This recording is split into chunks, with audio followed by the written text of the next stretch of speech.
본문 말씀을 가지고 짐승으로 적용되는 보상법이라는 말씀을 함께 나누도록 하겠습니다. 오늘은 이 소에 관한 이야기가 등장하고 있습니다. 여러분, 소를 보시면 이렇게 소가 되게 예쁘고 잘생겼죠. 그런데 저 성질머리들이 뭐냐면 서로 들이받습니다. 저도 어렸을 때부터 시골에서 자랐기 때문에 저희 집에도 항상 소가 있었습니다. 오늘은 집에서 기른 이 가축인 소를 통해 일어난 사고나 상해와 그에 대한 배상법에 관한 말씀입니다. 소는 가나안 땅에서 무려 1000년 동안 이스라엘 경제 활동에 굉장한 대단한 필수 도구였습니다. 소는 농경사의 가장 중요한 수단이었다고 볼 수 있습니다. 그래서 소는요, 인간과 가장 가까이에서 함께 사는 가축입니다. 함께 고백합시다. 함께 사는 가축입니다. 함께 사는 짐승입니다. 네, 소는 인간 생활에서 매우 그래서 가치 있는 짐승이죠. 이스라엘 공동체에서 이 짐승 때문에 생기는 문제는 그래서 여러분 사람들에게 가장 밀접하게 영향을 미치기 때문에 하나님께서 꼭 집어서 이 소에 관하여 그렇게 말씀하신 줄로 믿습니다.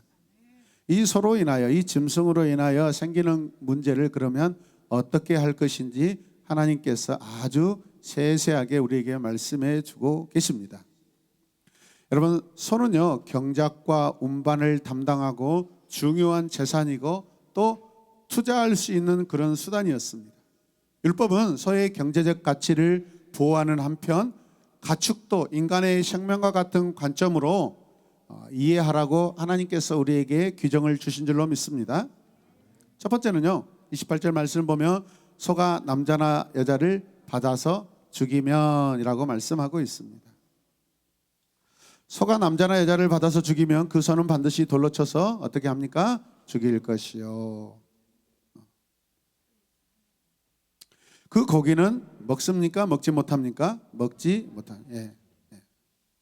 그리고 그 주인 임자는 반드시 그렇게 배상을 할 때 형벌을 면한다고 말씀하고 있습니다. 이 법은 소 주인에게 경제적 손실을 알리게 하는 법입니다.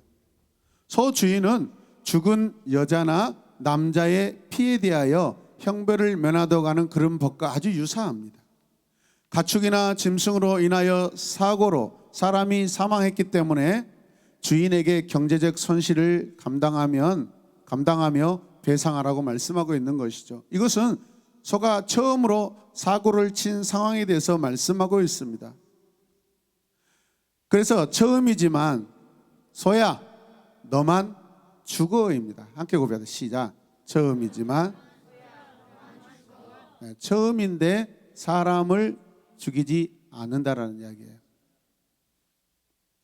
두 번째는 소는요, 어떤 버릇이 있습니까? 받는 버릇이 있다라는 거예요. 29절 말씀 보면 소가 본래 받는 버릇이 있고 그 임자는 그로 말미암아 경고를 받았어요? 안 받았어요? 받았어요. 그러면 단속해야 됩니까? 안 해야 됩니까? 해야 되죠. 그런데 단속하지 않아서 어떤 고의적인 그런 상황이 되었다라는 것이죠. 그때 남녀를 막론하고 받아 죽이면 그 소는 반드시 돌로 쳐 죽일 것이고 그때는 고의성이 있기 때문에 관리 잘못으로 임자도 죽일 것이다 라고 강력하게 여러분 규정하고 있습니다. 28절의 핵심은요, 소는 사람을 받은 사고 경력이 있다라는 것을 전제 조건으로 말씀하고 있습니다. 처음에는 사람이 죽지 않았지만 사람을 다치게 했을 수도 있습니다. 그렇다면 이번에는 그 소가 사람을 받아서 사람이 죽었단 말이에요. 소의 주인은 이 녀석이 받는 버릇이 있으니 조심시키든지 단속을 해야죠, 여러분. 맞아요? 틀려요? 맞습니다.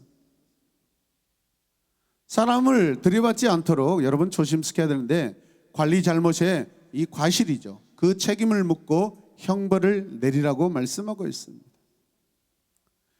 여러분 사진을 보시면 최시원 반려견 사고라는 그런 얼마 되지 않은 사고가 있었습니다. 요즘 애완견을 운동시키려고 공원에 나갔다가 목줄이 풀려서 산책 나온 다른 집의 애완견을 물어 죽였다라는 그런 뉴스이고 또 어떤 대형 애완견은 공원에서 사람을 물어 죽였다라는 사고 소식이 종종 들려옵니다. 반드시 견주에게 책임을 물어야 됩니다. 그렇다면 그 반려견은 어떻게 해야 될까? 안락사를 시켜야 되나 말해야 되나, 이것들이 여러분 그 뉴스 안에 밑에 이 댓글이 엄청나게 논쟁이 일어납니다. 동물이 무슨 잘못이야? 개가 무슨 잘못이야? 아닌데 주인이 잘못이다. 또 하나는 이 사건 역시도 김민교 대형견 80대 할머니 사고사라고 되어 있습니다. 주인이 여러분 이 엄청난 큰 개를 데리고 나와서 사람이 죽었단 말이에요. 오늘 말씀 안에서도 주인이 소가 얼마 전에 사람을 들이받은 행위를 알고 있음에도 불구하고 단속하지 않았다면 고의적인 잘못이다라고 말씀이 규정하고 있습니다. 이것은 죄로 하나님이 여기시는 것입니다. 실수와 과실이 아니라는 거죠, 여러분. 소가 남자나 여자를 들이받아서 죽었기 때문에 살인의 죄의 책임이 주어진 여러분 경우가 된 것입니다. 이에 대한 형벌이 뭐예요? 사람을 받은 소와 소 주인의 죽음을 여러분 초래하고 있습니다. 짐승이나 가축으로 인해 주인이 받게 되는 형벌은요 뭐예요? 죽음입니다. 고의적 과실로 보고 있습니다. 그런데 이 죽음의 판결은 성문의 장로들에게 찾아가서 의논해서 결정한 것이 아니라 하나님의 말씀에 그냥 단번에 그냥 결정되어 있습니다. 같이 읽겠습니다. 시작. 인간 법정의 권세가 아니라 하늘의 권세로 하나님의 법이 결정되게 하였다. 왜 그렇죠? 사람의 생명이 여러분 달린 문제였기 때문에 그렇습니다. 주인은 자기 소의 버릇을 이미 알고 있습니다. 소도 다 여러 소입니다. 사람도 여러 모양이듯이 소도 여러 모양의 소가 있습니다. 막 들이받는 소가 있고 온순한 소가 있고 온소가 있고 밭소가 있고 잘가소가 있고 그렇습니다.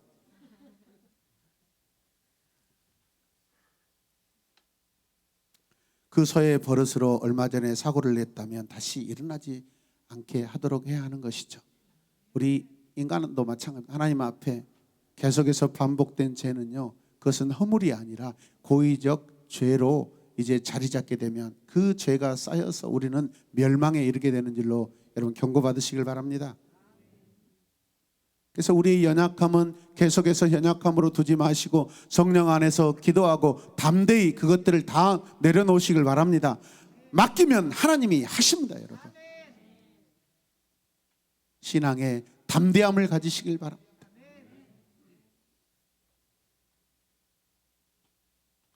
(30절과 31절) 말씀을 보시면 만일 그에게 속죄금을 부과하면 무릇 그 명령한 것을 생명의 대가로 낼 것이요. 생명의 대가로 내래요. 아들을 받든지 딸을 받든지 이 법기대로 그 임자에게 행할 것이며 라고 말씀합니다. 그러나 그 주인에게 임하는 하나님의 은혜도 있습니다. 희생자의 가족은 소 주인의 죽음 대신 다른 대가로 지불을 요구할 수 있게 하신 것입니다. 그때 소의 주인은 그 명령한 것을 생명의 대가로 내야 합니다. 만일 그에게 속죄금을 부과하면이라고 되어 있습니다. 소 주인은요 책임은 있으나 살인자는 아니었기 때문에 그렇습니다. 그런데 말씀을 보면 지불 대가를 생명의 대가라고 말씀하고 있죠. 그리고 그 액수는 정해지지 않습니다, 여러분. 조금은 미스테리한 그런 부분입니다. 오히려 생명의 대가를 적시하지 않는 부분이 하나님의 놀라운 은혜가 숨겨져 있는 줄로 믿습니다. 가해자와 피해자가 관계적으로 잘 조정할 수 있게 하는, 원수되지 않고 오히려 내 자녀의 생명을 잃었지만 그것을 용서하게 되고 용서받은 자는 평생에 서로의 감사와 은혜로 좋은 이웃으로 다시 공동체 안에서 살아가게 하신 하나님의 하나됨의 은혜인 줄로 믿습니다. 교회 안에 성도들이요 원수를 지고 싸우면은요 세상 사람들보다 더 못난이 같이 행동할 때가 많습니다. 왜 그렇죠? 하나님의 법을 가져와서 막 그래서 말도 안 되는. 세상 사람들은요 뭐 어디 가서 뭐 조금 뭐 마시고 풀고 그런다고 그래요. 그런데 오히려 사랑을 더 실천하고 이해하고 용서를 베풀어야 될 우리 성도들이 마음이 상하면, 감정이 상하면 등을 돌리고 평생을 그냥 원망하고 산다라는 그런 가슴 아픈 이야기들이 있습니다.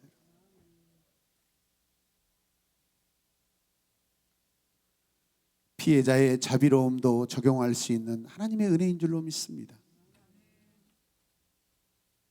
우리 함께 읽어볼까요? 같이 읽읍시다. 저는 제 아들을 죽인 그 소의 주인을 용서하겠습니다. 이런 넉넉한 마음이 우리 안에 있길 원합니다. 자식을 잃은 슬픔은 너무 크지만 그러나 그 자식을 잃은 슬픈 그 부모의 마음을 달래고 용서를 구하고 또 남은 인생 동안 남은 삶 동안 가정과 그 가정이 서로 더 하나 되어서 친가족처럼 살 때 하나님의 은혜가 놀랍게 드러나는 줄로 믿습니다. 이웃관계를 원수관계에서 용서를 통해 다시 이웃관계로 회복시키시는 하나님의 비밀스러운 말씀인 줄로 믿습니다. 비록 소의 버릇을 관리 못해서 가족을 잃은 슬픔은 크지만 남은 인생을 그 이웃과 원수관계로 살지 않게 그렇게 하고 싶은 하나님의 마음입니다.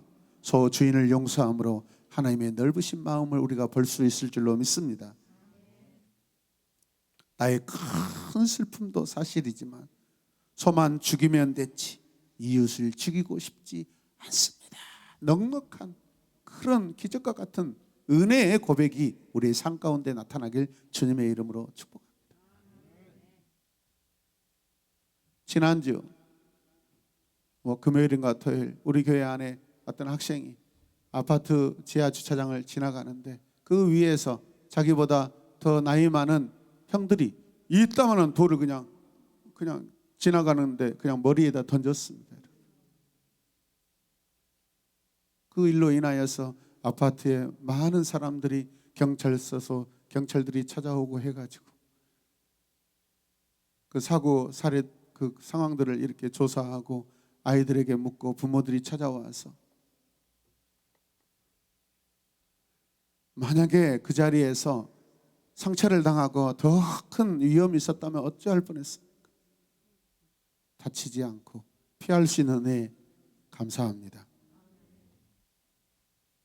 그때 이 아이의 부모님 우리 집사님이 그들을 용서하고 또 오히려 그 자녀들을 사회에서 여러분 지적받고 또 어떤 좋지 않은 그런 상황으로 구별되지 않도록 나중에 기회가 되면 전도하겠다고 그런 하나님의 사랑을 품고 있습니다. 할렐루야.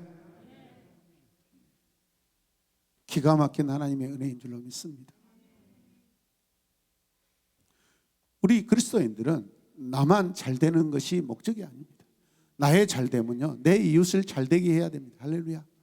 우리의 빛이 저들로 인하여 저들에게까지 전해져서 그들의 행실로 하나님께 영광이 되게 하는 줄로 믿습니다. 여러분. 세 번째는요 함께 읽읍시다. 소 주인에게 알립니다. 돌로 쳐 죽인 후에 소를 돌무더기 아래 매장시키게 하였습니다. 왜? 먹지 못하게 했으니까 매장할 수밖에 없는 것이죠. 이해되시는 분은 아멘. 고기를 먹을 수 없게 만들었어요. 가축으로 말미암아 사람이 죽은 것은요 부정한 것으로 간주되었기에 그 범죄의 장소를 누구나 보도록 하기 위함도 있습니다. 여러분 30절 말씀 소가 만일 남종이나 여종을 받으면 소 임자가 은 30세겔을 그 상전에게 줄 것이요 소는 돌로 쳐서 죽일지니라. 고기를 먹을 수 없으니까 매장해야 돼요. 누구나 다 알고 있습니다. 이 말씀 역시 지난주 말씀과 같이 하나님의 법은요 함무라비 법전보다 모든 자녀의 생명에 더 큰 가치를 두고 있습니다. 소가 만일 남종이나 여종을 받으면 돼 있는데 이 율법은 사고로 인한 죽음과 부지로 인한 죽음을 다 포함하고 있는 말씀입니다. 은 30세겔의 속전 배상금을 지불해야 하고 어느 쪽이든 소는 죽어야 합니다. 반면 메소포타미아 법은 자녀나 종의 죽음에 대해서는 소를 죽이도록 요구하지 않는다는 거예요. 어른만 죽으면 소를 배상한다는 거예요. 말이 안 되는 법입니다. 공평하지 않습니다. 완전하지 않습니다. 그러나 하나님의 법은 생명의 법입니다. 자비의 법입니다. 이 율법이 종의 가족을 말하지 않고 있습니다. 주인에게 배상금을 지불하라고 합니다. 이런 이유가 뭘까요? 그 이유는 말씀처럼 동은 주인에게 속하였기 때문에 여러분 주인이 모든 책임을 지게 한다라는 겁니다. 주인이 피해 보상금을 챙기라는 의미가 아니라 주인이 종의 피해 보상금을 받아서 다친 종을 안정되게 치료하고 보호하라는 말씀인 줄로 믿습니다. 계속해서 보시면 함무라비 법제는 자유민 자녀의 죽음 대신 종의 자녀를 대리로 처벌하도록 되어 있다라고 되어 있습니다. 물론 저는 이 법에서 자유합니다. 저는 양반 가문의 후손이기 때문에 이곳이 아마 종의 자손들도 계실 텐데 감사하게 저 대신 여러분들이 죽을 수 있는 은혜가 있습니다. 하나님의 법은 그렇게 적용되지 않습니다. 하나님의 법은 모든 생명은 다 동일합니다. 모든 생명은 소중합니다. 부모의 생명이든지 자녀의 생명이든지 주인의 생명이든지 종의 생명이든지 동일하게 소중한 줄로 믿습니다. 그런데 세상의 최고의 법이라는 함무라비 법은요, 자녀들에게는 그런 법이 이 동물보다도 더 낮게 적용되고 있다는 것을 볼 수 있습니다. 하나님의 생명의 법 앞에서 함무라비 법제는요, 말도 안 되는 법이에요. 주인의 소가 잘못했어요. 그렇다면 주인이 죽든지 주인의 자녀가 죽는 것이 당연한데 돌쇠 이리와, 네 아들을 우리 아들 대신 가서 죽을 테니까 가서 데리고 가거라. 어쩔 수 없이 순종하죠. 그러나 여러분, 그 종 아비의 마음은 찢어질 것입니다. 여러분, 이것은 말이 안 되는 얘기죠. 이거는 폭력입니다. 생명을 가지고 행하는 폭력과 여러분 별반 다를 게 뭐가 있습니까? 왜 종의 자식을 죽게 하냐고요? 여러분, 이게 세상법입니다. 가진 자의 불의입니다. 여러분. 그런데 소를 돌로 쳐 죽이는 것은 이스라엘 율법에만 있는 특별한 그런 제도다라는 것을 기억하시길 바랍니다. 하나님이 소를 사랑해서 그러겠습니까? 물론 생명 소중하죠. 그 소를 통하여 이웃의 재산의 소중함, 생명의 소중함을 우리에게 깨닫게 하신 줄로 믿습니다. 이웃의 재산을 소중하게 여기지 아니할 때 여러분 그 소유와 재산을 어떻게 함부로 여길 수 있는 가능성이 있기 때문에 하나님께서 이렇게 안전장치로, 은혜의 장치로 이 말씀을 우리에게 주신 줄로 믿습니다. 할렐루야. 그러나 여호와 우리 하나님은 세상 죄를 위해 친히 자기 아들인 예수 그리스도를 십자가의 처형 장소에 내어주신 줄로 믿습니다. 아버지 하나님은 사람의 죄를 자신의 몫으로 여기셨습니다. 하나님은 우리 죄 대신 아들을 내어주심으로써 우리 죄를 씻어주셨습니다. 이제 지금부터 가축이나 짐승이 상해를 당했을 때 또 다른 적용되는 법을 살펴보도록 하겠습니다. 33절, 34절 말씀 읽겠습니다. 사람이 구덩이를 열어두었거나 구덩이를 파고 덮지 아니하므로 소나 나귀가 거기에 빠지면 그 구덩이 주인이 잘 보상하여 짐승의 임자에게 돈을 줄 것이고 죽은 것은 그가 차지할 것이니라. 예. 구덩이를 팠는데 덮지 않았어요, 여러분. 그래서 지나가는 이웃의 짐승들이 거기에 빠져서 죽거나 상했을 때 배상하라고 합니다. 비단 짐승 이야기일까요, 여러분? 우리의 어린 자녀들도 충분히 여러분 길가에서 뛰어놀다가 여러분 맨홀에 빠져서 죽을 수도 있습니다. 제가 야간대학교를 다니던 때 이렇게 기독교 방송을 듣게 되었습니다. 어떤 목사님이 나오셔서 간증을 하는데 맹인이셨어요. 눈이 보이지 않으셨어요. 어느 길을 지나가다가 갑자기 그 지하로 쑥 빠지더래요. 맨홀이었습니다. 무려 3일 동안 거기에서 갇혀 있었대요. 거기에서 소리 지르고 했는데 사람들이 듣지 않아요. 그러다 어느 날 3일째 된 날 하나님의 은혜로 지나가는 사람이 그것을 알아채서 건져주었다라는 거예요.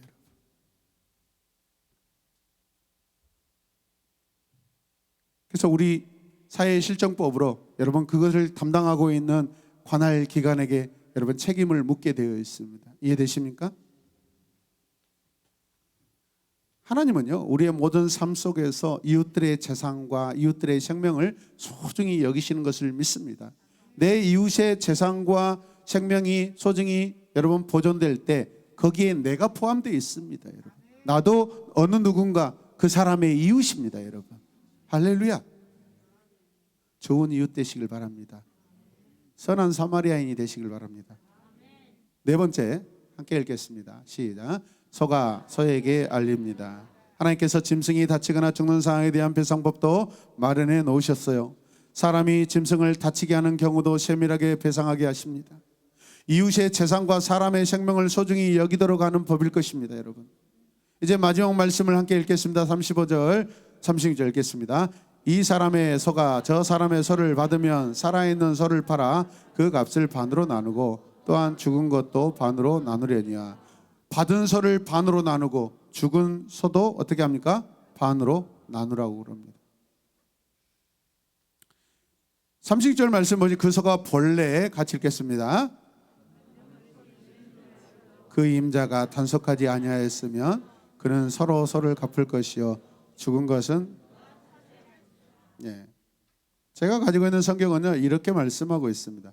만일 어떤 사람의 소가 다른 사람의 소를 받아 그 소가 죽으면 두 주인은 살아있는 소를 팔아서 그 값을 둘이서 나누고 죽은 소도 나누어 가져야 한다. 그러나 만일 그 소가 과거에도 들이받은 습관이 있고 그 주인도 이것을 단속하지 아니했다면 그 주인은 죽은 소의 대가로 살아있는 소를 주어야 한다. 그러나 주인은 죽은 소를 갖는다라고 되어 있습니다. 너무 공평합니다. 고의적인 방치한 상황이면 살아있는 소로 갚아주고 죽은 소는 자기가 차지하라는 것입니다. 산 소를 주고 죽은 소를 가져오는 하나님의 공평한 규정입니다. 모든 생명은 하나님 앞에 소중합니다. 함께 고백합시다. 모든 생명은 하나님 앞에 소중합니다. 아멘. 짐승과 가축에 적용되는 법을 보십시오. 얼마나 세밀합니까? 하물며 하나님의 형상을 따라 지음받은 사람에게 적용되는 법은 여러분 이 땅에 없습니다. 이 땅에서 판단할 법은 없습니다. 하늘의 법, 생명의 법, 하나님의 법으로만이 우리가 판단받을 수 있는 줄로 믿습니다. 그런 높은 차원의 말씀을 보시길 바랍니다. 하나님의 법은 불공평하지 않습니다. 공평하신 하나님의 법을 신뢰하는 우리 모두가 되시길 바랍니다. 그래서 어떤 순간에도 우리 하나님을 영혼으로 높여드리고 찬양하며 경배하시길 바랍니다. 내 영혼의 그 귀 깊은 데서 맑은 가락이 날마다 흘러나오길 원합니다. 주님은 나의 찬양을 받으시기에 합당하신 복되신 구세주이심을 믿습니다. 이번 한 주도 내게 생명 주신 그 은혜에 감사하고 내 눈앞에 있는 모든 이웃들을 바라볼 때 하나님의 생명으로 바라보시길 바랍니다. 그 영혼들이 영원한 심판에 가지 않도록 내 입술과 내 말로 내 삶으로 주의 복음을 전하여 함께 영원한 저 하나님 나라 백성 되시기를 전도하시고 칭찬받는 우리 한 주간의 삶이 되시길 주님의 이름으로 축복합니다. 하나님 감사합니다. 어찌 이 땅에 미천하다고 생각했던 가축과 동물에게 하나님은 이렇게 세세하게 기가 막힌 생명의 법을 주시는지요. 하나님의 백성들에게 영적으로 깨닫고 적용하라고 주신 법인 줄로 믿습니다. 내 이웃을 소중히 여길 때 그 이웃의 이웃인 나를, 그 이웃도 나를 소중히 여겨서 우리 함께 서로 사랑하며 섬기며 하나님 나라 이루어가는 우리 모두가 되게 하여 주시옵소서. 생명으로 이웃을 살피고 생명으로 자녀를 살피고 하나님의 생명으로 하나님의 구원으로 하나님 나라 관점으로 우리가 이 세상을 바라보게 하여 주시옵소서. 우리 함께 기도합시다. 주여 주여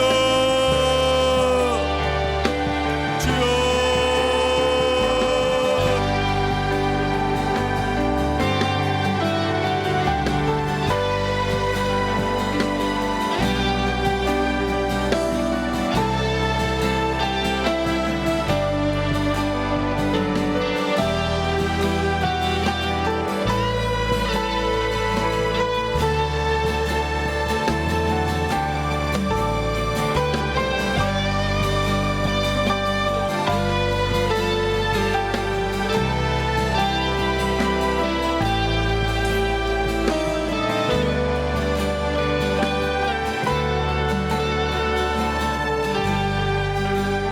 우리 하나님께서 죽은 우리의 생명을 하나님의 살아있는 아들의 생명으로 바꾸어 주심을 감사합니다.